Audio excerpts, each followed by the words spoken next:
I'm making it with a mushroom cream sauce. So to get there, I've got these beautiful mushrooms, I've got shallots, I've got some of that great local garlic we talked about a second ago, heavy whipping cream, cognac, because you got to have cognac to make a good cognac cream sauce. And just a few minutes ago at the store, I found Land O'Lakes has this extra creamy, they're calling it European style butter. So we're going to find out if that's any good or not, if it's worth the extra money. All right, so I'm going to start prepping these mushrooms. I'm going to do a duxelle of mushrooms, which is the French way of saying we slice it up into little cubes. So I'm going to chop up into little cubes the mushrooms. I'm going to dice up the shallots, mince up some garlic. Then we'll catch up after that and start hitting the cast iron. All right, let's do this. Hanger steak, pan-seared with a mushroom cognac cream sauce, guaranteed to please even the most discerning palates in your life. So I'm going to start by, well, first here's my mise en place. Mise en place is that fancy French term that simply means you've got everything chopped up, diced up, minced up, and pulled out and ready to go into the pan, so that when you start cooking, you've got everything right there where you need it, when you need it. And trust me, guys, that's absolutely critical. You want to have everything right there for yourself. So when you're going to do this, make sure you got everything all set up so that when you start cooking, you're ready to go. All right, so I got this, what will hopefully be really tasty butter that we found today, this extra creamy Land O'Lakes. I'm going to put in a couple of tablespoons of that to start with. The very first thing we're going to want to do over medium-low heat is saute up the shallots. If you haven't worked with shallots before, it's an onion. But what's different between a shallot and like a yellow onion, they have a much more, I don't know, it's a refined flavor. It's a more subtle kind of a flavor. It gets across the idea of onion without being really aggressive or assertive about it. So once the butter stops foaming, you're going to want to go ahead and add this in. And that's it. Now what we're going to do is just saute this a little bit, get the shallots a little translucent, a little bit soft, and then we'll be ready to add some garlic.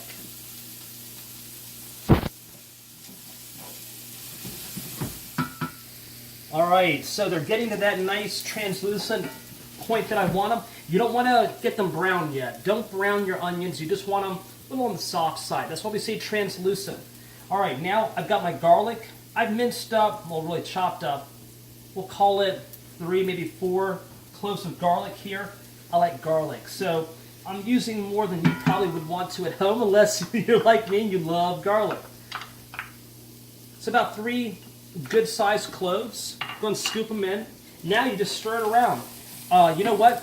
I'm going to put a little more butter in there because I'm seeing some of the shallots sticking a little bit to the pan. I don't want that.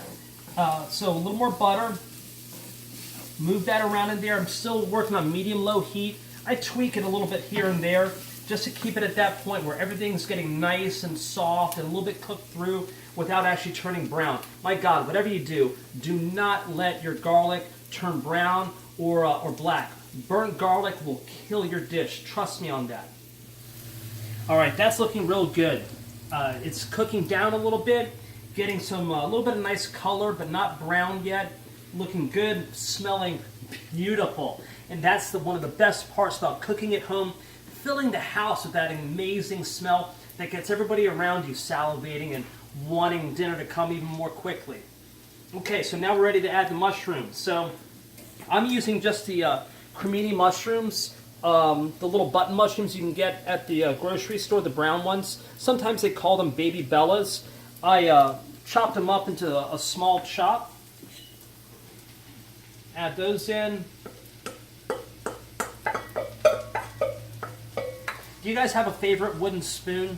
I've got this one spoon that I love, that I use for everything. It's just the perfect size and weight. Love this spoon. All right, now I've got my mushrooms added. The reason we added the mushrooms last, they're going to exude water once they get about halfway through the cooking process. So that water is going to moisten the shallot and the garlic that's already in there, and we want that water to evaporate off. So I'm going to let these mushrooms cook down a bit, get rid of that water, and then I'll get back to you. All right, guys, now we come to the fun part. But In this case, fun also means incredibly dangerous. What I'm about to do is something you've got to be really, really, really careful with. I'm going to add the cognac, which has a high alcohol percentage, and then we're going to set fire to it and light this thing up to burn off all that alcohol. So all you have left is the actual flavor of the cognac, which is what we want. Now I'm using a cast iron skillet, as I do for almost everything I cook. It retains heat, so the pan is really, really hot. So as soon as I hit the pan with this cognac, it's going to be ready to flame up. So make sure you're protecting your hand, make sure you're protecting your stove, and be very careful with this part, all right? Here we go. I'm using a pretty fair amount of cognac. There we go, that's what I'm talking about.